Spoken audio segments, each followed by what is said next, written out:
The one who gets a pat on the head for straight A's while your sibling gets a party for a C+? That was my life. My name is Vanessa, and at 32 my own father banned me from Christmas.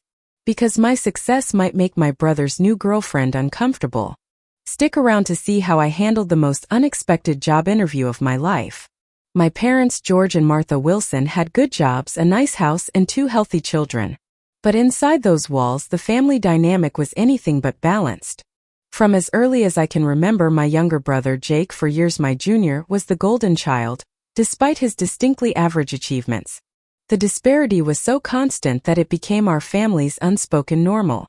My parents never missed a single one of Jake's baseball games, even when his team was on a 15-game losing streak, and he spent most of his time warming the bench.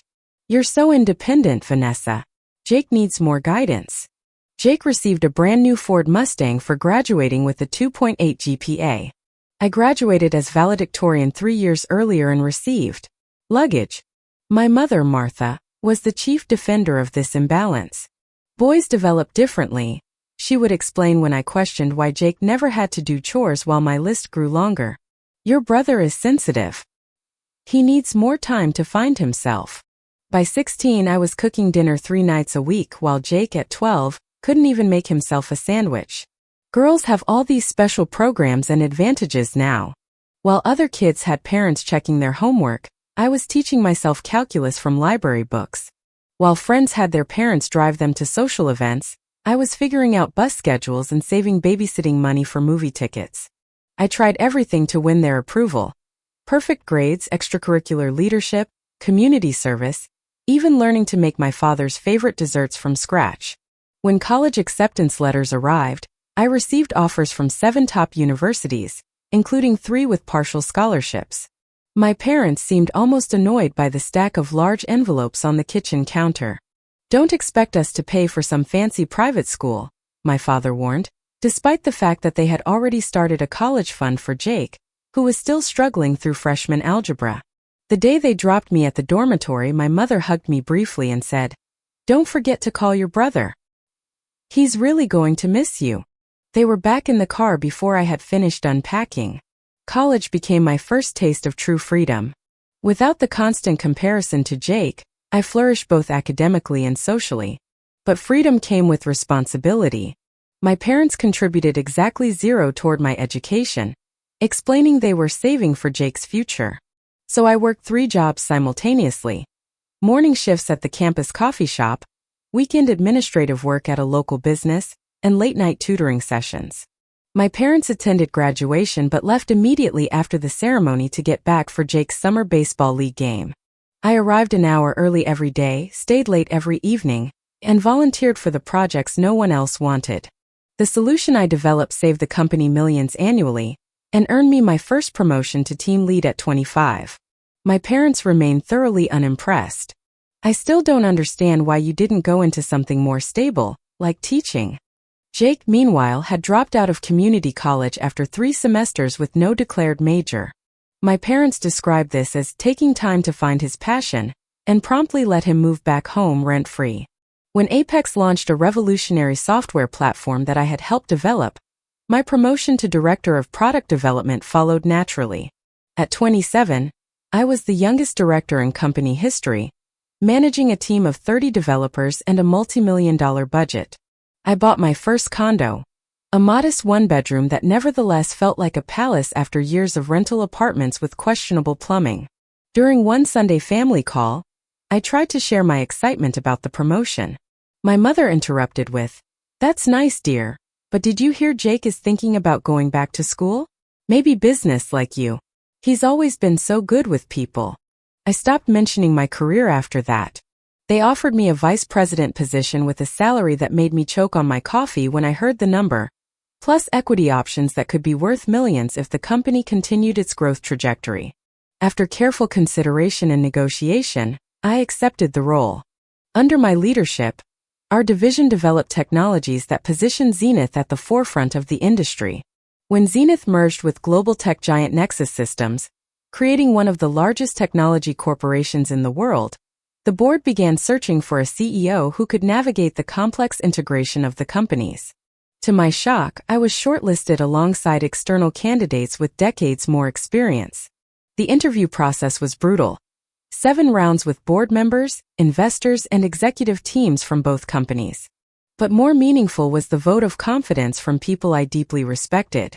That evening, alone in my apartment, I finally allowed myself to feel the pride I had been pushing down for years. When I explained the size and scope of the corporation, there was a long pause before my mother said, "Well, that sounds very demanding. Will you have time to date?" "He's really finding himself now," my mother gushed. It was simpler than dealing with their dismissal or, potentially worse, their sudden interest if they realized the financial implications of my position. Our contact dwindled to monthly calls that I scheduled between meetings. Meanwhile, I built what I thought of as my chosen family. Close friends who celebrated my successes without resentment, colleagues who challenged and respected me, and eventually, a small circle of other female executives who understood the unique pressures I faced. I donated to causes I cared about, mentored young women in tech, and finally felt I was building a life that reflected my values rather than my family's expectations. Every year, I dutifully attended solo, bringing expensive gifts that were received with polite thank yous before being set aside. Every year, I listened to extended conversations about Jake's potential and prospects while fielding uncomfortable questions about my personal life. Last December began no differently. 3 weeks before Christmas, Jake called our parents with exciting news. He had started dating someone named Laura. "That's great," I replied automatically, adding another document to my review queue while balancing the phone between my ear and shoulder. "She seems very organized and motivated. Those qualities might rub off on him." My mother didn't ask a single question about my work or life before ending the call.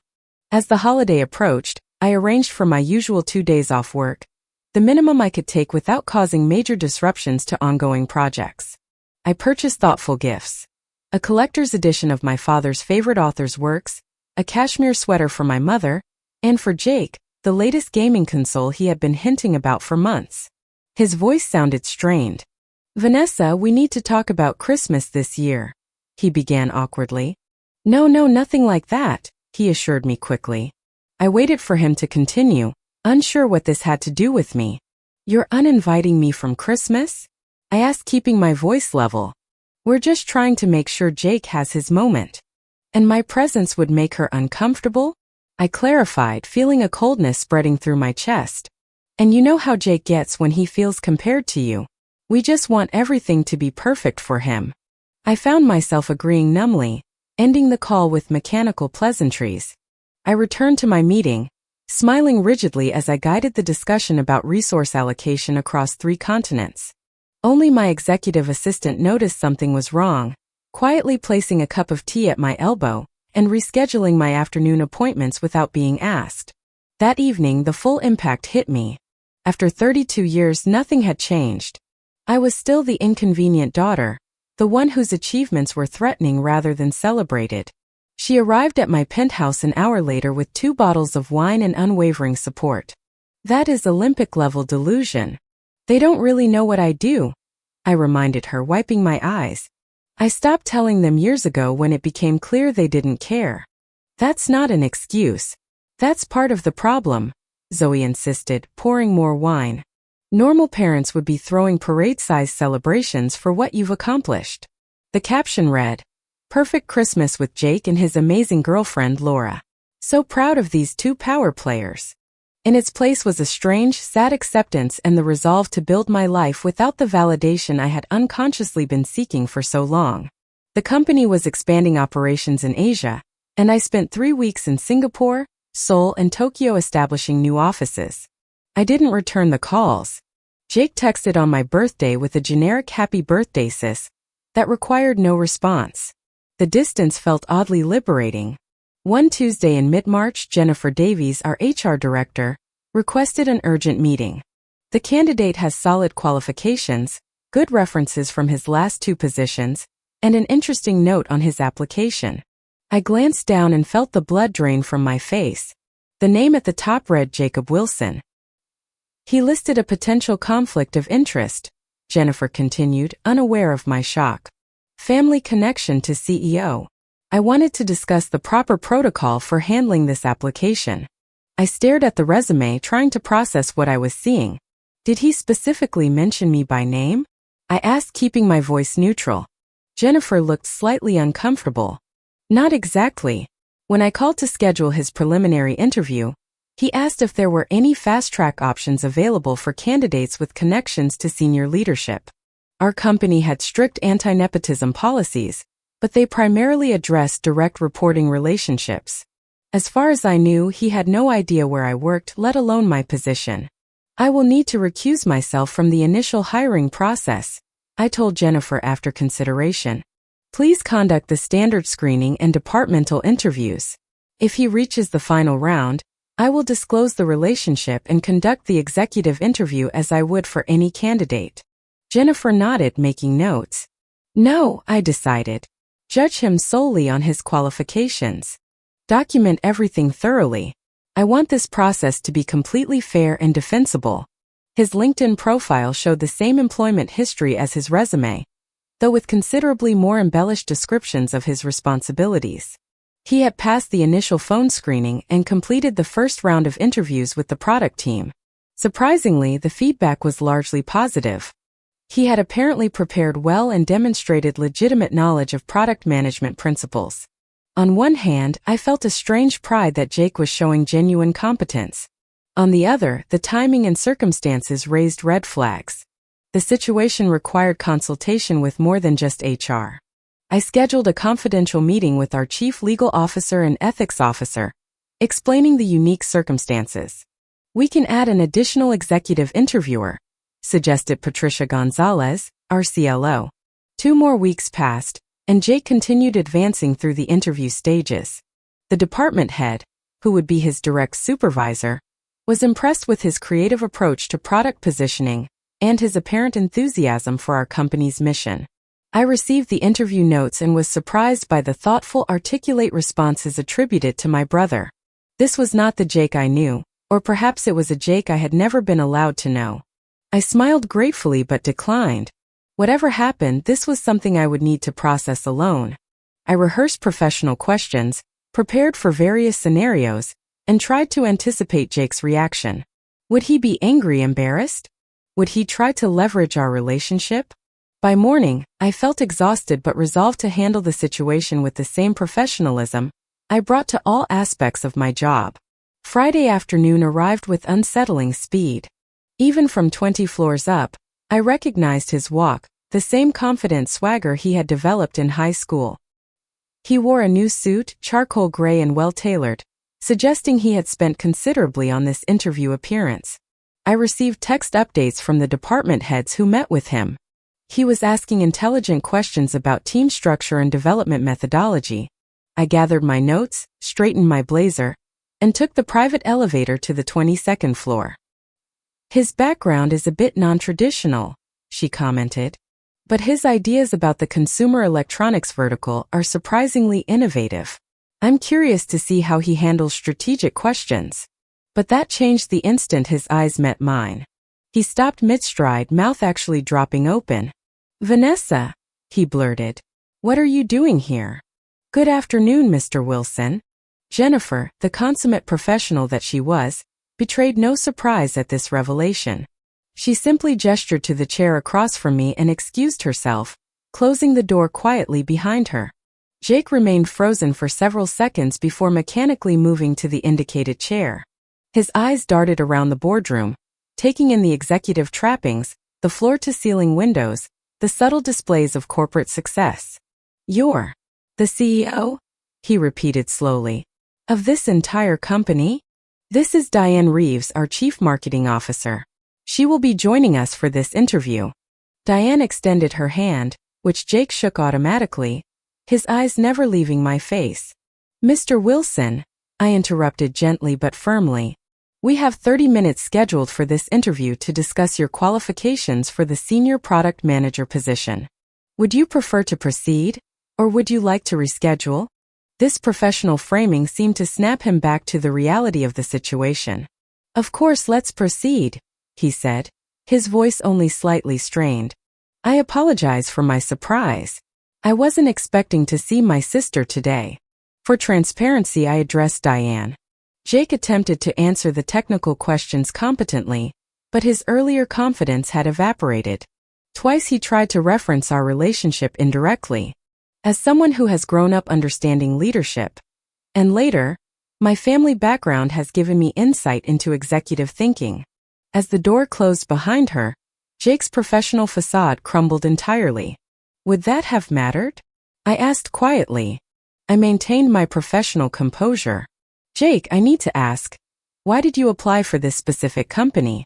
How much did you know about my position here? She was in your marketing department for about 6 months last year. Got fired in November for some ethics thing.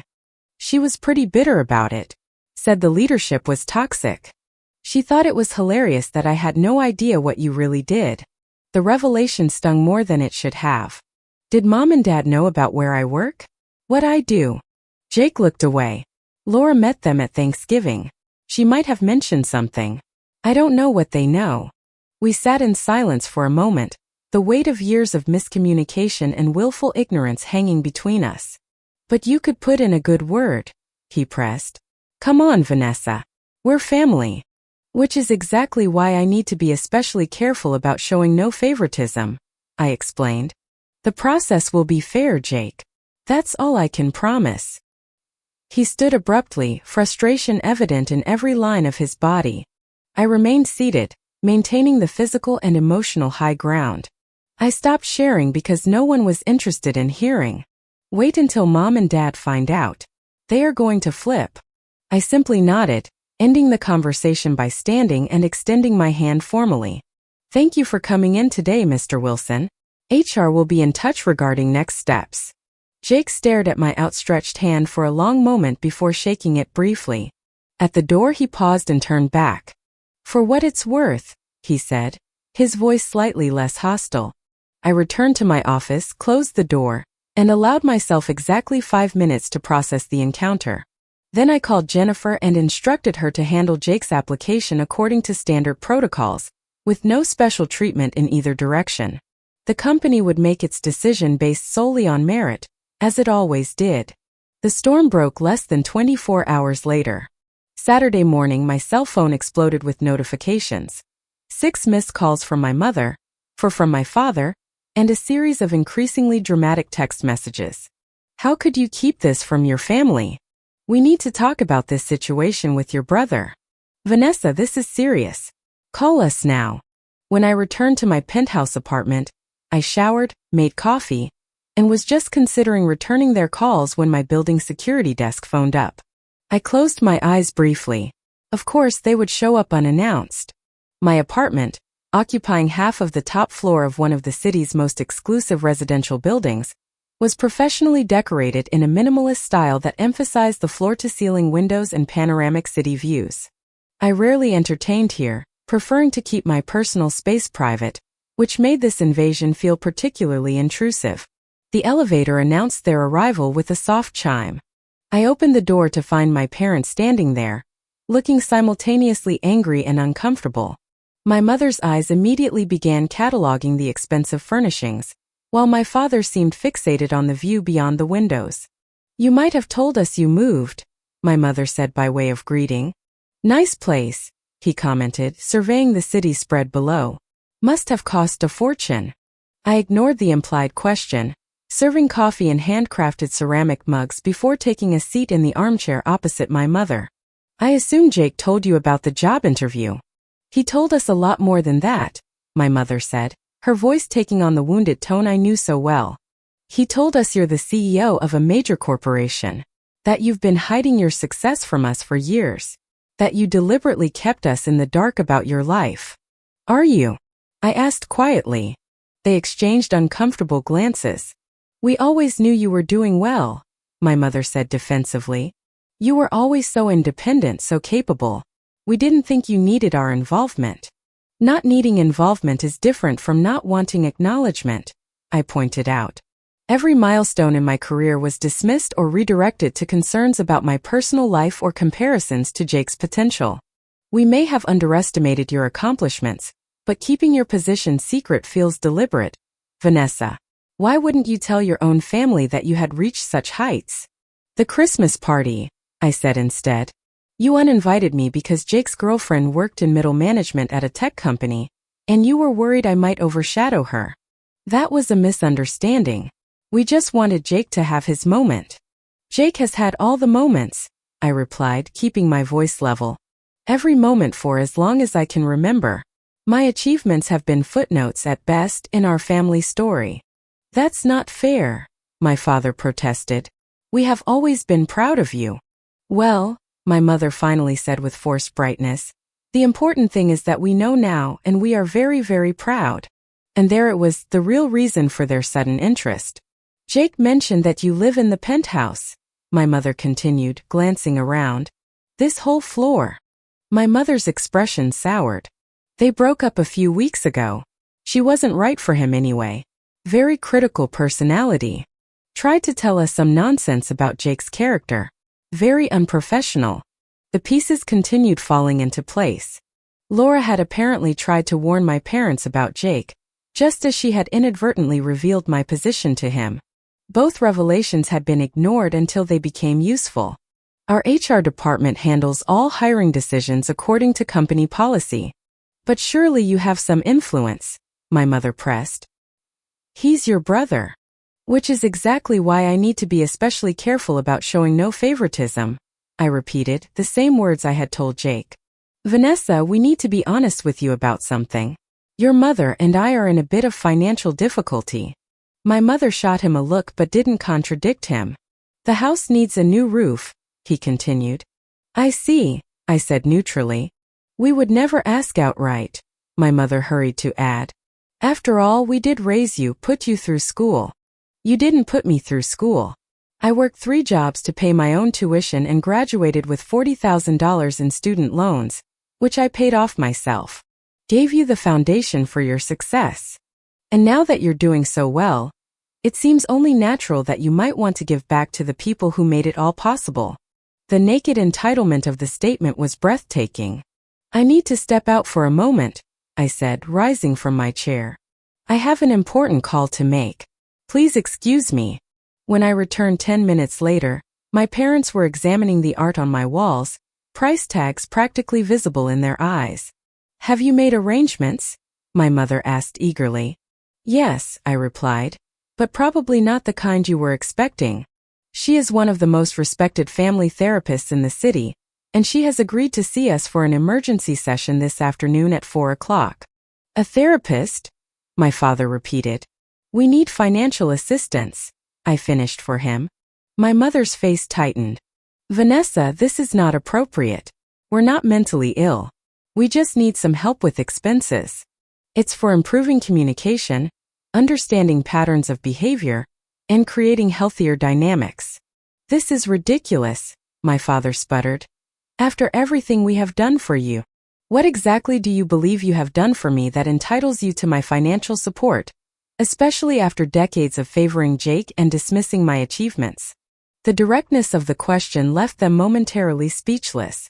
If you choose to participate fully and honestly in that process, and if at the end of that time we have established a healthier relationship, I will consider helping with specific, documented financial needs. I continue my life as I have been. You continue yours. We maintain the distant relationship we have had for years. I will not be manipulated or guilt into financial support without addressing the underlying issues. No, ikurrakta. Emotional blackmail would be saying, we raised you so you owe us. What I am offering is a path to genuine healing and relationship, not a transaction. Finally, my father turned back to me. And you would pay for these sessions? Yes. Dr. Hayes is expecting us at 4 o'clock today for an initial consultation. The decision is yours. To my surprise, they agreed, though with obvious reluctance. That first session was painfully awkward. Dr. Hayes, a serene woman in her 50s, created a neutral space where each of us could speak without interruption. My parents were defensive, Jake was sullen, and I struggled to articulate decades of hurt without sounding petty or vindictive. But something unexpected happened near the end of that first session. Everyone expects you to be special, but no one ever shows you how. They just keep making excuses when you fail. In that moment, I saw my brother clearly, perhaps for the first time. My father initially resisted attending sessions, participating minimally. After his job application was rejected, I did receive an offer from another company, based partly on skills he had genuinely developed. He seemed motivated to understand his role in our family dysfunction. Dr. Hayes helped us identify the patterns that had defined our relationships. Jake and I began having conversations outside of therapy, cautiously building a sibling relationship that had never really existed before. My parents had begun asking genuine questions about my work and life, making efforts to show interest without ulterior motives. Jake and I had established a tentative friendship, meeting occasionally for coffee to discuss industry trends and personal growth. When Dr. Hayes asked in our final scheduled session whether we wished to continue therapy, the unanimous decision to proceed was perhaps the strongest evidence of how far we had come. The following Christmas looked very different from the one that had started this journey. The most profound change, however, was internal. I no longer measured my value through my family's recognition or lack thereof. I had learned to appreciate their efforts toward change while accepting their limitations. On a personal level, I began dating more openly, no longer fitting romantic prospects around an exhausting work schedule. I cultivated deeper friendships and community connections, recognizing that success without meaningful relationships was ultimately hollow. We became professional colleagues in the broader industry, occasionally consulting on projects or referring opportunities to each other. My parents never fully understood the depth of their favoritism or its impact, but they made genuine efforts to distribute their attention and affection more equitably. They began celebrating my accomplishments, albeit sometimes awkwardly, and allowed Jake to experience natural consequences rather than constant rescue. The journey was not perfect or complete, far from it. But we had tools now to recognize these patterns and address them honestly rather than allowing resentment to fester. The truth I discovered through this process was both simple and profound. Self-worth cannot come from external validation, especially from those unable or unwilling to provide it. Real healing begins with accepting people for who they actually are, not who we need them to be, and then making conscious choices about the role they play in our lives. Jake was there, beaming with his new girlfriend, an artist who was genuinely interested in my latest project. If my story resonates with you, I would love to hear your thoughts in the comments below. Have you ever had to establish boundaries with family members who couldn't celebrate your success?